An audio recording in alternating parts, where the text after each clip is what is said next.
Good morning, welcome to the last day of our daily Bible videos for this week. My name's Sarah. We're looking at 1 Samuel chapter 10. And we're carrying on with the story about how Saul gets chosen to be the first king of Israel.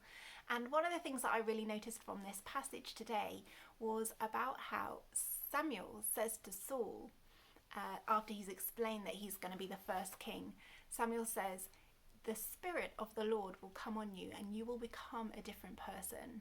And then what's described is about how Saul is filled with the Spirit of God, and God changes his heart. He changes his desires, the things that he's wanting out of life. God changes his heart. And I think sometimes that can be the case. If we let God, when he asks us to live in a certain way or commit to a certain thing or do a certain thing, if we ask him to fill us with his Spirit, he can change our hearts and the way that we feel about that thing. But we see from this chapter that as time goes by, Saul goes back to his uncle, and his uncle asks him about, the situation with the donkeys, and Saul kind of updates him about how he's found the donkeys, etc. But he doesn't tell him anything about the conversation he's had with Saul about becoming king.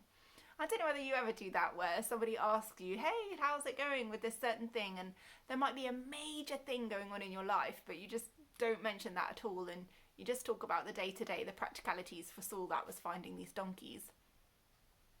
And yet God has still chosen Saul to be king, and so they go about this process of in front of the people choosing him to be king, and they go through the tribes and the clans and the families until it's fallen down to the final lot has fallen down to be Saul to be the king. And so they look around for him, but he's nowhere to be found, and we're told that he's hiding with the supplies. And I feel like I can resonate with this because sometimes I feel like when God has asked me to do something big, I want to hide with the supplies. And by that I mean I want to hide in the biscuit cupboard, just basically trying to distract myself.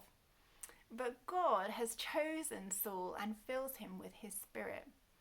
So I wonder today, has God put something on your heart? Has he chosen you for something? Has he asked you to do something recently? It could be a tiny thing. It could be a huge thing. It could just be phoning somebody, or it could be changing your job, or moving house, something big like that. Has God put something on your heart? And are you hiding in the biscuit cupboard? Are you hiding from what God has put on your heart, what God has given you a passion for?